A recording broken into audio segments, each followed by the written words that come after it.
Sri Baladewa Narpati Tuminares swara Kresna kalangkung tresnanira marang Jabanon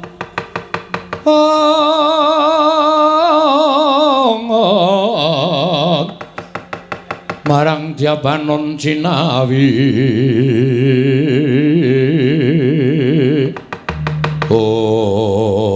maladal Pragoto wonten dawuh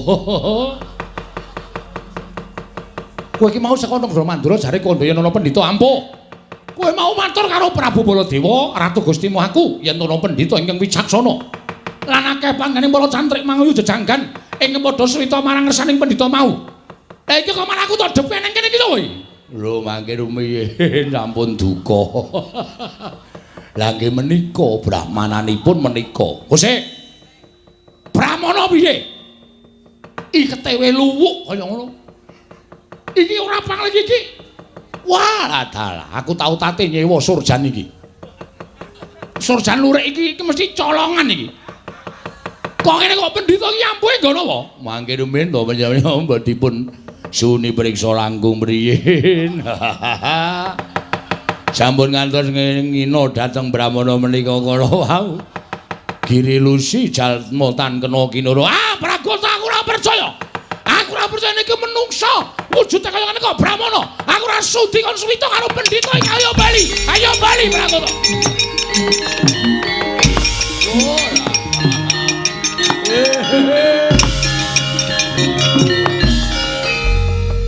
Ngandel ora. Wong ki nek seneng ngino karo sak pepadane ya ngono kae dumeh iketku luwuk. Pancen tak akoni iki kecilian. Iki ya surjan leku njukuk memehane sapa mbuh.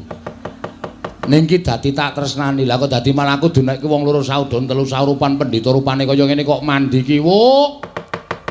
Muga-muga mandya ucape Sabdawala Prabu Baladewa. Kaya aja kongas, kaya aja gembela. Sampeyan aja rumangsa dadi nalindra terus ngidak-idak derajate pendhita kaya aku. Tak suwunke ngersaning sing gawe jagat muga-muga mandya ucape Sabdawala. Bingung ra tekan ngomah kowe. Lho, iki piye iki?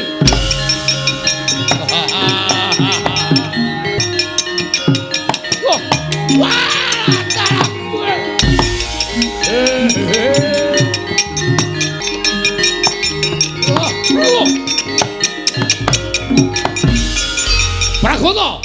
Pragoto, wonten dawuh. Lah sampean niku wis kesel diceluk-celuk. Iki piye Pragoto? Aku tadi ora iso metu saka pertapan iki piye? Mlayu rono tak kira papan utawa dalan sing bali marang negara Mandura. Lah kok ngerti-ngerti jedul pesrabaan mlayu rono kok jedul kene. Ketemu wong iki kok bola-bali. Lah niku. Nuwun sewu panjenengan mesti pun diwalik peningale. Mboten ngertos margi kondur. Wah, setan marupane jajalanat. Iblis sanat. Lah ing atase wujudan kaya ngene kok iso malik paningale Baladewa kok aku nganti ora ngerti dalan bali marang negara Mandura. Nuwun sewu to, Den. Mbok sareh. Sareh piye? Panjenengan menika teng omahe wong kok bungok-bungok kaya kernet. Nganggo sopan to. Niki niku elek-elek kula niku sing di omah. Ngoten. Aku sampean bengak-bengok. Kowe sapa kowe? Pandhita Kembang Sore Begawan Sabdawala. Sabdawala. Nggih. Sampean sinten Prabu Baladewa? Ngandel ora. Ngerti kali sampean. Ngerti karo aku karo bola-bali kowe matur sinuwun Prabu Mandura, sinuwun Baladewa. Dheweke wis ngrungokke karo omonganmu. Dheweke wis ngerti karo aku. Wis ora jeneng mokal. Lah isuk kon bedhek sapa? Bojomu apa? Erawati. Dewi Erawati saka negara Mandaraka. Sampeyan niku ratu sing ora wani rabi akeh. Kalah kalih slamet tangga kula nika. Papat. Ayo.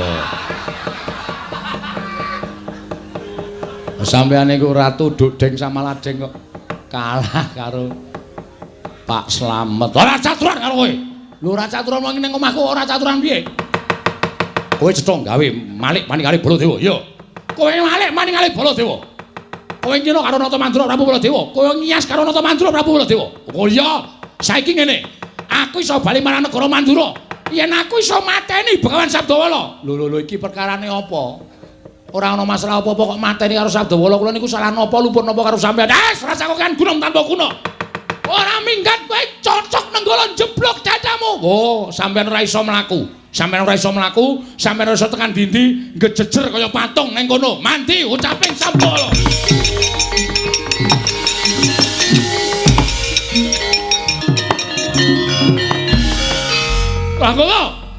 Pragata, wonten dawuh. Iki aku napa iki? Iki aku napa? Aku ora iso obah wae. Tanganku ora iso diobahke abote ra jamak-jamak. Oh, setruk dasmu iki. Malah mujek karo bendarane. Ha pripun? Peredaran darah berhenti. Cilaka niku ning wonten niku. Piye kowe disebdake apa piye? Mboten Penemban, mboten. Pragata mati aku. Pragata iki sing ngobah mung iso ming cangkemku tok. Mataku ora iso kedhep. Iki mbrebes kabeh lohku. Wah, pripun? Menjane kok senengane ngeyel. Pun kula kandhani ampun sembrono karo pendhita kembang sore sampeyan disebdake niki wau mandi. Aduh mati aku Pragata. Wonten dawuh. Awakku piye iki? Mboten ngerti nggih normal mawon. Lah kok ora iso dobake babar blas. Pripun lho ya ora ngerti. Pragata wonten dawuh. Ora wawahe kaya lha nduratos kaya ngoten kok. Lho ora Pragata tak ajar kowe. Tak ajar kowe. Wo ayo. Mesok kalah nggon aku. Edan. Siji, loro. Kok dikilani?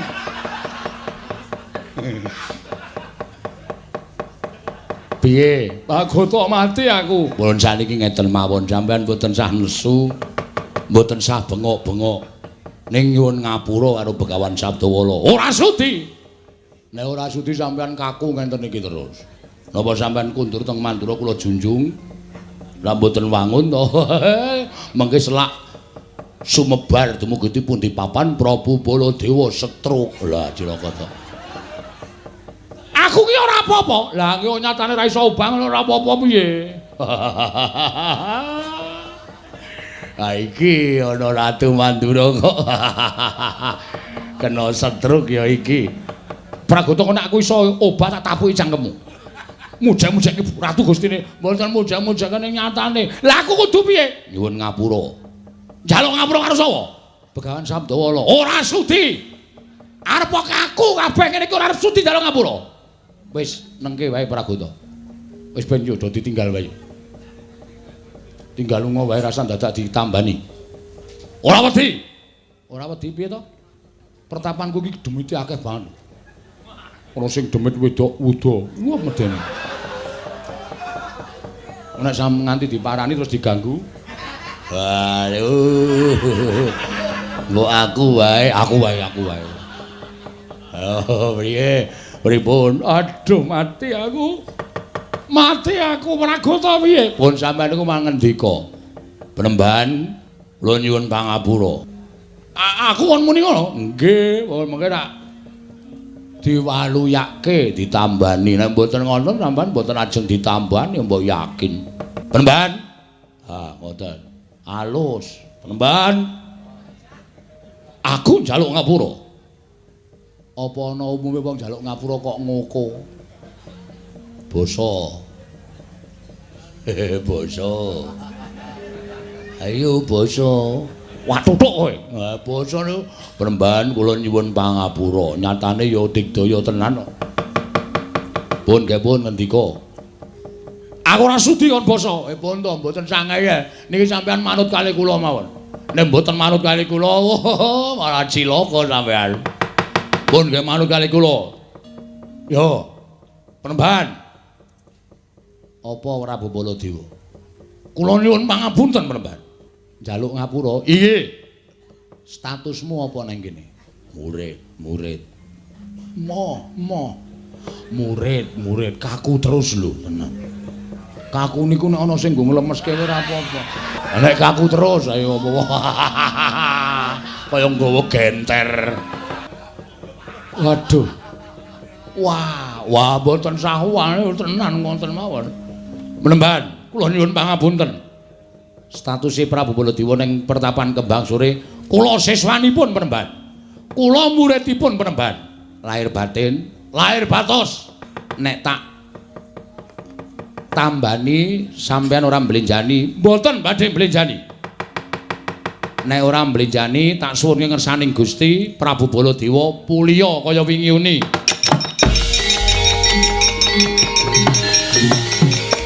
Wah. Wah. Wah, setan manuswane jajalanat. Wah, dapure kaya ngene kok. Pintere ra jamak-jamak. Iso gawe awakku kaku, iso nambani karo aku. Wah, edan Pragoto mulut oreme ora saka bolduser to. Ora wangun babar blas. Waduh, cilaka iki. Nyuwun ngapunten lho Penemban, matahipun kados mekaten. Prabu Baladewa. Apa? Lho, kok wis apa? Lho. Lah aku kon piye? Sampeyan mau sumpah apa? Dadi siswane Sabdawala. Ya, aku dadi siswamu ora apa-apa. Njaluk ngapura karo aku wis tak tambani. Iya, mergo sampeyan wis tau janji, wis ngucap janji bakal dadi siswaku. Iya. Kok saiki ngono terus piye? Ora ndek tata krama. Lho, aku ki ratu. Arep ratu aku ki pendhita, sampeyan dadi muridku. Ora kena murid karo guru kok. Sak penake dhewe. Wah, ya dibedake. Ya dibedake. Aja dipadha. Ora iso kudu padha karo kancane ndak marahi kemeren. Ora apik. Wis, ora gelem basa. Ora gelem basa. Basa. Kula aturi basa niku lho sing tratapan kok malah kula niki pripun. Ora gelem basa, tak sebdake lempoke. Basa. Inggih. Wah, edan. Wah, mak tratap aku. Sawise basa apa pantes?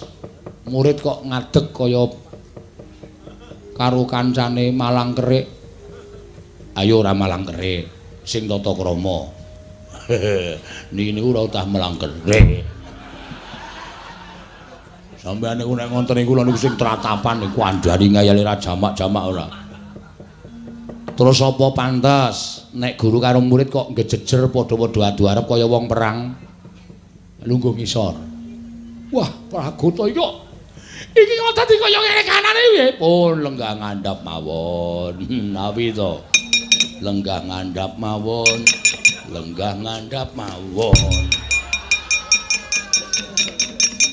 Pragoto ki menungso ra tatanan ratu Gustine dicandak dibopong dimbruke. Sampeyan nek ngeyel kula malah ngrekoso. Lah ngonten malah.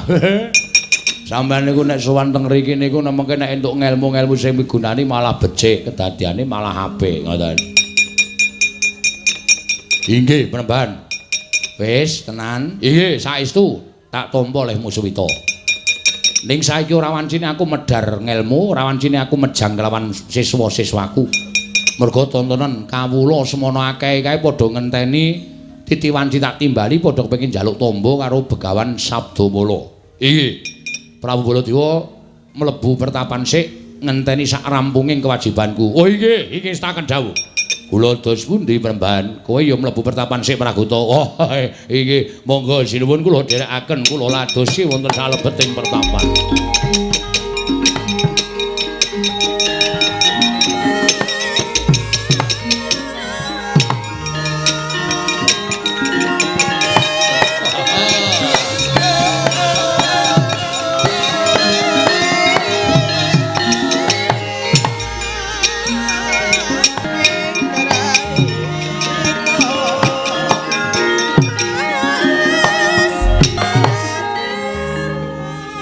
Ban maring adawuh tangga-tangga Karang Pradesan sing mbutuhake pitulunganku timbalana sowan. Lho nggih ngestaken dawuh. Mboko siji ya. Doko nurut lan kepentingane apa engko aturke karo aku. Tobat. Nyun mampang ya Pengstu Penemban. Kono metu njaba. Inggih.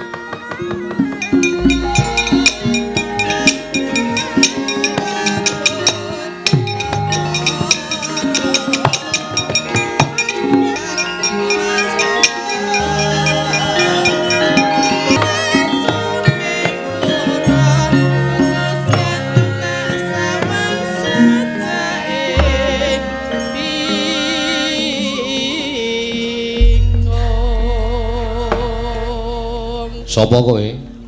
Nuwun sewu penemban. Kula menika tangga desa panjenengan. Oh, saka ngendi? Kula saking Ketingan. Oh. Jenengmu sapa? Kula Margino. Margino? Nggih. Ngapa? Arep njaluk tamba apa? Arep njaluk syarat apa? Matura. Ning ngene ya Margino. Aku mung iso menehi syarat dungane daturke karo sing kuwasa. Mbok menawa aku dadi lantaran apa sing tok gayuh iso kasembadan. Ora perkara aku kok ampuh, ning mergo aku lagi dadi dalane sing gawe urip supaya tetulung marang sak pepadane. Matur sembah nuwun. Ngapa? Lara apa? Mboten sakit. Lah apa? Kula namung badhe curhat. Curhat? Nggih. Semah kula menika langkung enem tinimbang kula. Wo, lah kowe umurmu 17 kalih. Bojomu 3 gangsal. Yo. Riyen nggih ketoke niku tresna kalih kula. Heeh. Ning akhir-akhir niki nek kesan niku mboten tau wangsul. Oh.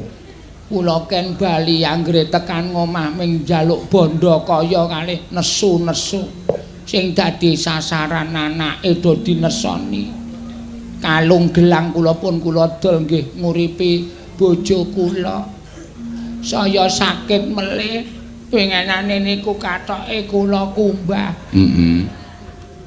Nang jeron kathok niku enten gambare wong wedok.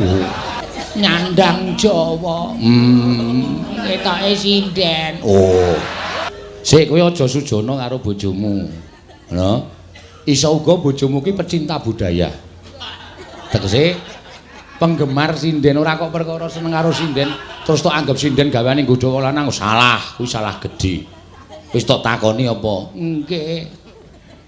Nggih niku asale mboten saking ngriki kok. Lah saka ngendi? Kula piyambak mboten mangertos.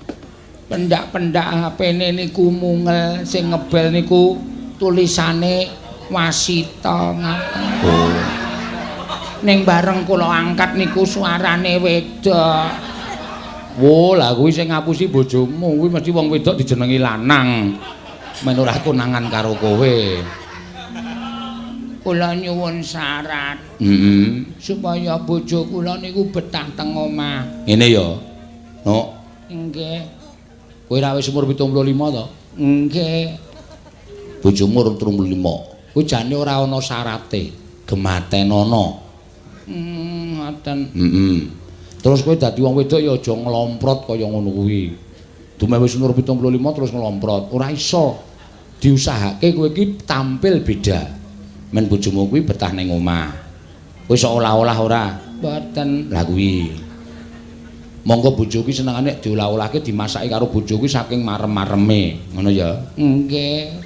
Soto gaweke wedang. Mboten.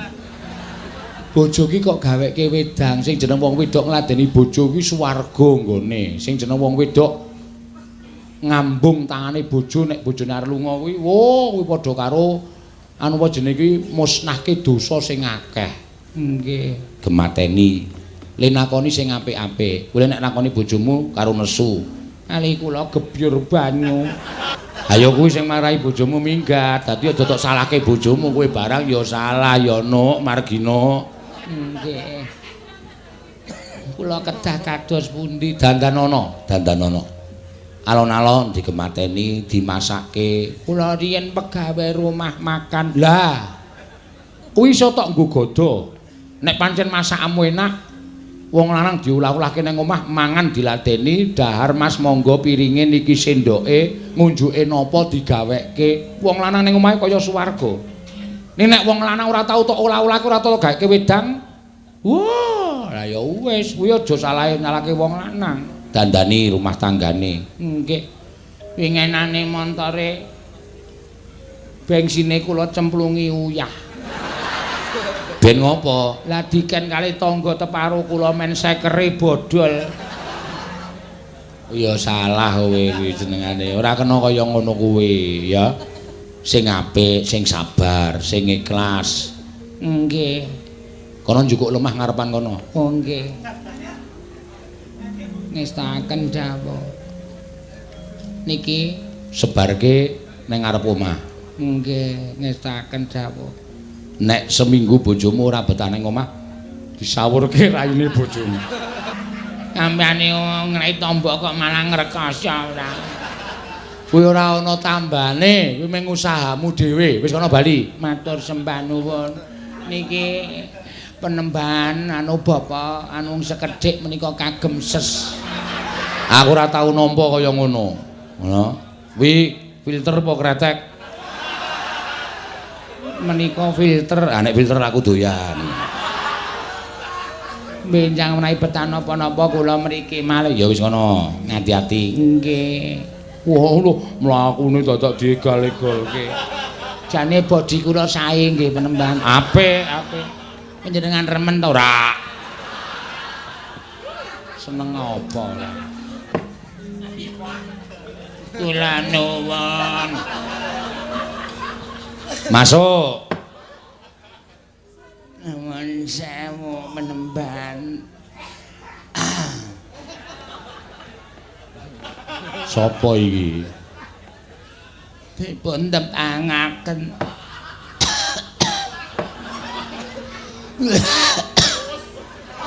Sabar. Kula saking nganu pundi niku Sida Arum. Oh. Jenengmu sapa? Kula pun Kartorejo. Oh, Kartorejo. Nggih. Wah, watukmu iki lho. Mila kula mriki menika janjanipun ajeng nyuwun tamba. Tombo. Watuk. Ayo. Nggih. Wis pirang sasi le watuk? Pun 3 taun. Ora tok tambake. Pun sowan Pak Dokter nggih mboten mantun. Ya pundi-pundi alternatif. Nggih pun kula puruki mboten mantun. Pijet pembuluh darah. Mboten mantun, pun kula ombeni obat kuat nggih mboten mantun. Lah wong watuk kok hubungane karo obat kuat? Kajenge nek pas perlu niku mboten watuk. Mergi nek kula nggih watuk niku terus kendho piyambak. Nang omah duwe wis jeruk ora? Kadang kene tangga. Ya ora apa-apa. Njaluk. Nggih. Terus Aku kuwi mung karo kecap. Ngangge sambel. Lho. Ora nggo sambel kaya mangan soto ora. Iki tombo e.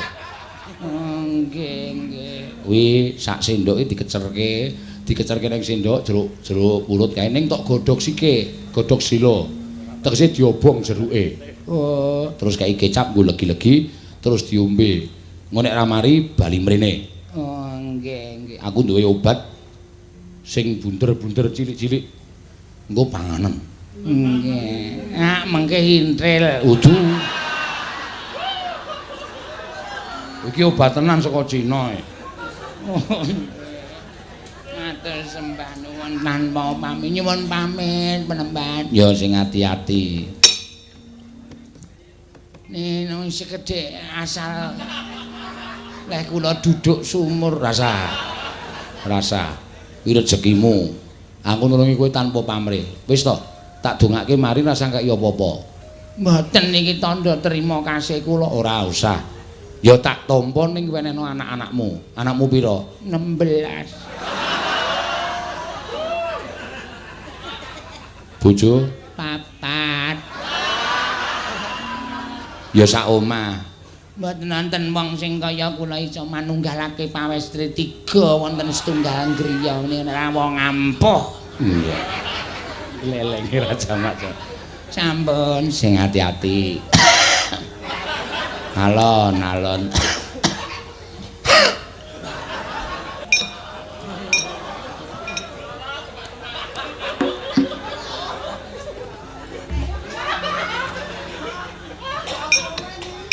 Mesakake. Kena apa? Dipun tepangaken. Kula pun solopok. Solopok? Nggih. Kula niku istilahe kula gentone cebongan. Oh.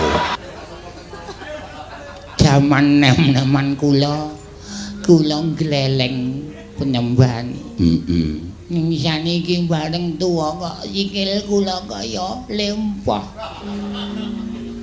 Kula mboten iso mlaku sing biyen warung-warung kula jaluki dhuwit. Kula ken pasok kalih kula sakniki kula nek teng pasar cimbongan dadi bandem.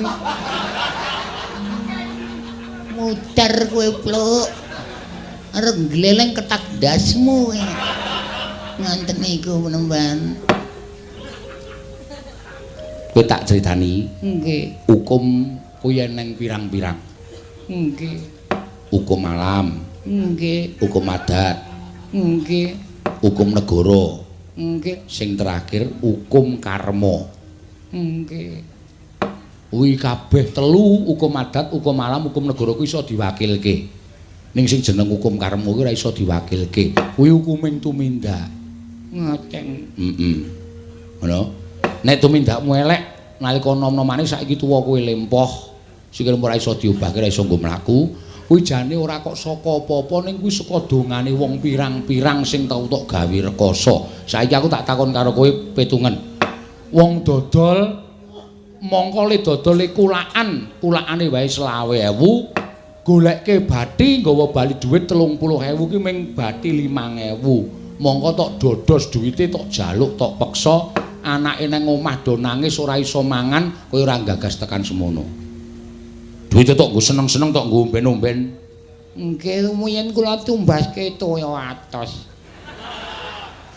Toya atos ki Minuman keras. oh. Minuman menika toya, keras menika atos. Toya atos. Dados Mbah Jenggot tenggen anggur nika asline ndase atos.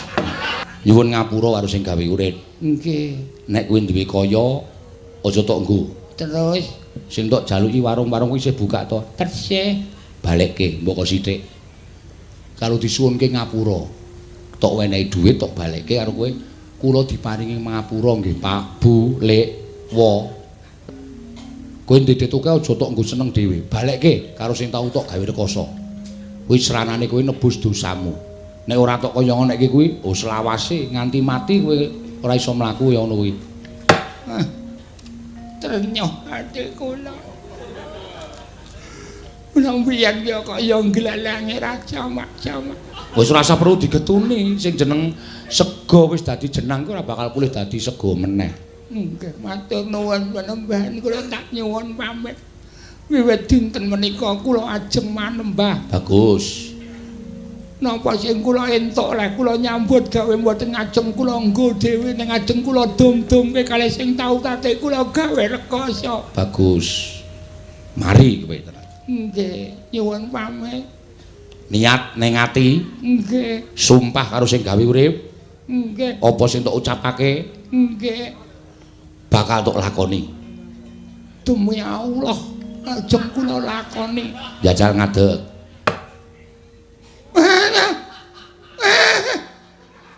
Panembah, Piye? sikil kula saged kangge ngadeg. Syukur, kuwi ora saka aku lho, lantaraning sing gawe urip. Matur sembah nuwun. Lho, Panembah. Iki kok nggih ngadeg Panembah? Ayo iki bejamu, kuwi bonus. Matur nuwun. Wonten pinten-pinten taun kula mboten srawung kalih bojo kula. Bune tampan ana.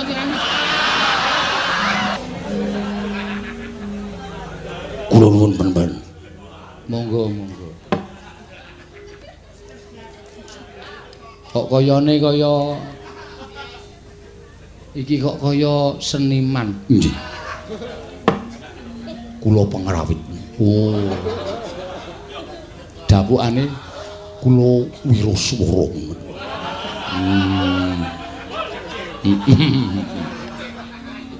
Mbah. wonten setunggal sasi menika swara kula mboten medal. Weh, Monggo swara kula niku nggih kula nyambut gawe. Mesti enten sing ngirimi kula. Kula ditenung kalih kanca-kanca pengrawit kula. Apa ana sing tok curigai? Wonten, Bang. Sapa? Sing nyuling. Aja sok suudon karo kancane dhewe. Ning ketok banget, Bang. Ketok banget. Kalih kula niku ketok lemeli. Oh, jenengmu sapa to? Kula Katno. Oh. Meri kalih swara kula. Aku wis tau ngrungokke swaramu ya arum tenan ya apik tenan kok ya. Anu nek mung jeneng iki gending apa roti ngono kae. Halus banget. Nggih, kula nyuwun dipun tambani ngono, Bang. Ya, engko tak tambani. Ning aja sok suudon karo kancane dhewe, durung karuan, ya. Monggo saiki iki sing jeneng dolanan kaya ngono kuwi ora gampang. Kuwi ana hukume. Dadi ora usah sok curiga karo kancane dhewe. Ya ra? Pamane kita ada. Rembut iso omong tenane. Mingkar-mingkur ing ngono. Mingkar-mingkur. Loal, pun sesasi niki kula mboten entuk mangkat kalih juragan kula. Wah iya. Ya wis coba ora. Agene jame anyar. Coba mbok njajal jam kuwi copoten. Non, Jam kuwi copoten. niki adus barang kula nggih. Jam kok adus barang dienggo Anti air, weh, kali anti bayar. copoten sik. Nggih, Bang. Wis, delok tak gawane. Mangke dipek. Ora. Aku ora ndek milik kamu. Jam kaya ngono nggon aku keh banget. Wis.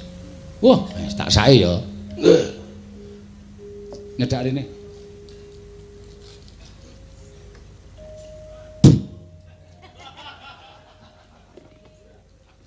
Katno, kula wonten dawuh penenten.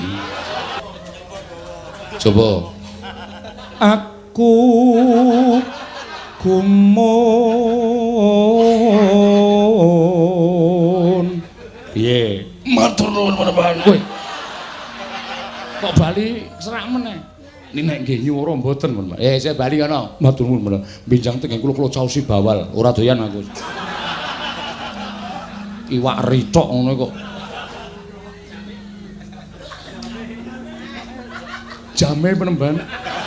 Jame iki sing marai. Oh, nggih. Wis tak sae. Engko tak larunge ning segara. Nggih.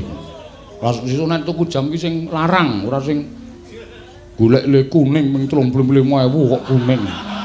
Men kaya emas. Mbela iki wong sugih. Pun sewu penemban. Kula menika tiyang bagus-baguse sak lalatan Sidomaya. Weh.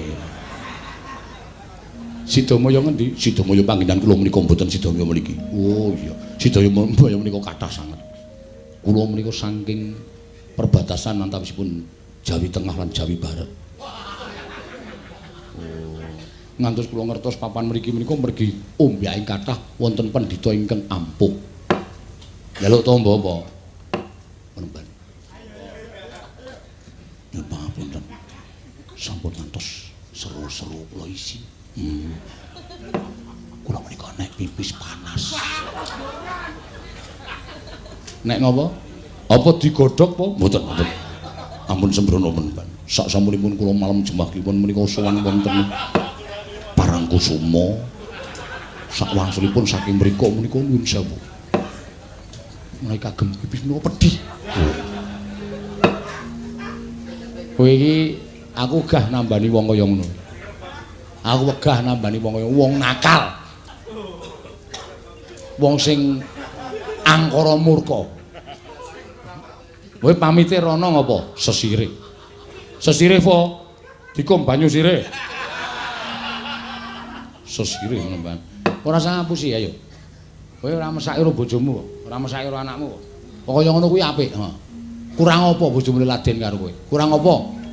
Nek nganti kowe kena penyakit kaya ngono kuwi, kowe ora krasa terus nuwun sewu, tanggo berhubungan karo bojomu melu kena, kowe dosamu tumpuk undung. Ora cengengesan tak tapuk kowe. Aku pendhita ora tanggo golek tombok, ora nggo nambani wong kaya ngono. Ora sakno. Iku nek nganti parah bolong. Penemban kula sampun tobat. Tobat karo sing gawe urip ora tobat karo penemban Sabdawala. Wis ora bali. Kula nyuwun dipun tanggulangi kemawon sampun ngantos meremen tekan pundi-pundi. Aduh, kaya isih ana wong sing kaya ngene to ya. Sing tok golek iki apa to ya, Nyok? Inggih. Inggih.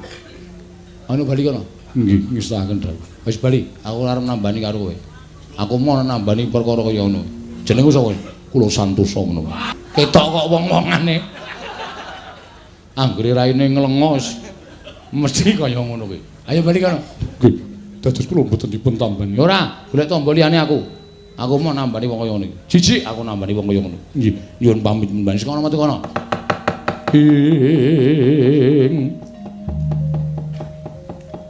Tan samar pamoring sukma sinumaya wina ya ing asepi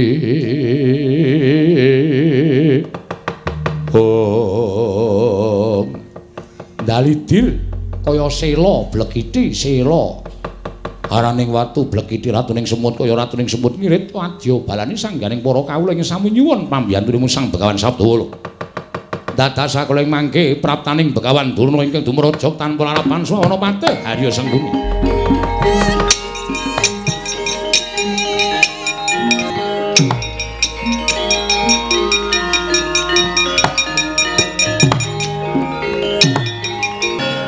Pandhita kang kinarya wangsit pindha kombang ngajaping tawang susah angin ngendi nggone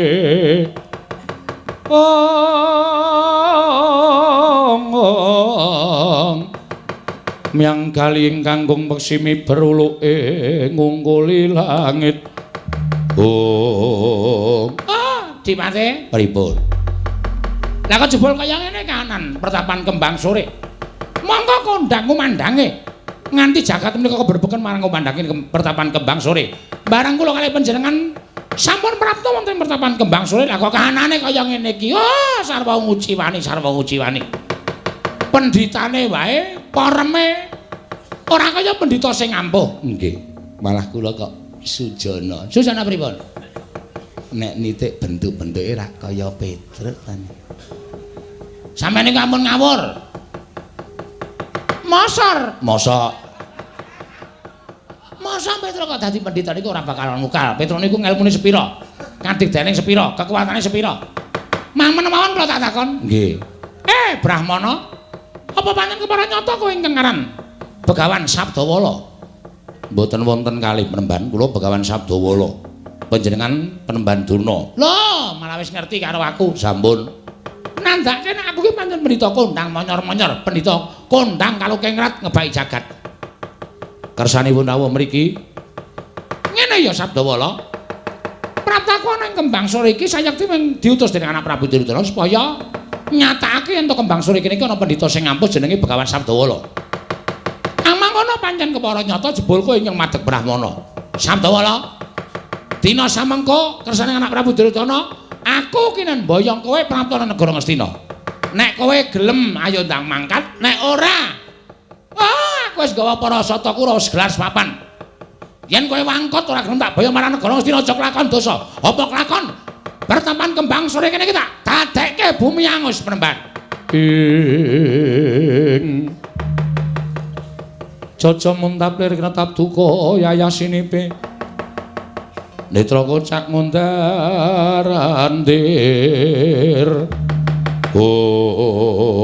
Larak tenan to.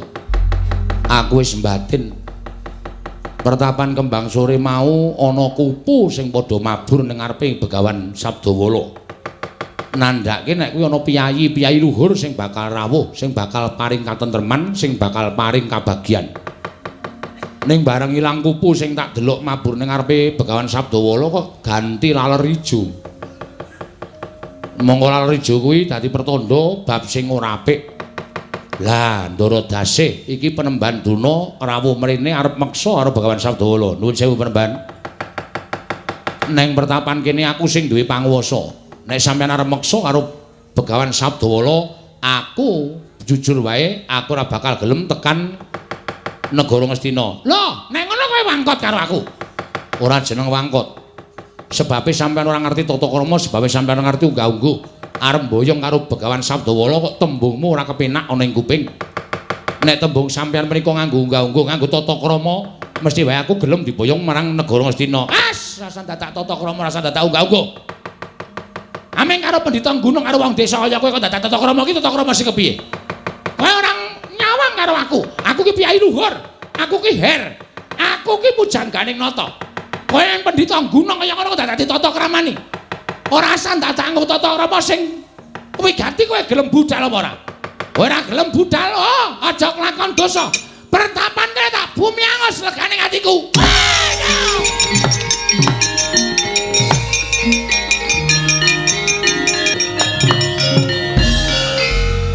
Raden Antasena, piye, Mbah? Sesone nek ora tak dawuhi rasa sok gleleng ngono kuwi ya. Ora perkara sok gleleng aku dasare ora seneng karo Mbah Durna ya ora seneng. Tekan ngendi-endi mesti gawe masalah, tekan ngendi-endi mesti gawe perkara. Iki mau nek tak nengke wae sampean ora bakal iso mangsuli pengendikane si Mbah Durna. Mula wong kaya ngono kuwi apike didupak, wong kaya ngono apike diajar. Ning padha karo kowe gawe geger kanan kembang sore. Jagung bakarane kok, Mbah. Lho, jagung bakarane piye? Tanggung perkarane. Tegese nek ana pengamu ing Palasa Tukul arep gawe geger pertapan kembang sore, aku karo Pak Dianoman sing sago gawe tentrem. Ora iso gawe tentrem pertapan kembang sore. Pecaten lek dadi cantrik. Nek ming kandheng ana ing pangucap aku ora sudi ngaku murid karo Raden Antasena. Nyuwun pamit, Mbah. Yo.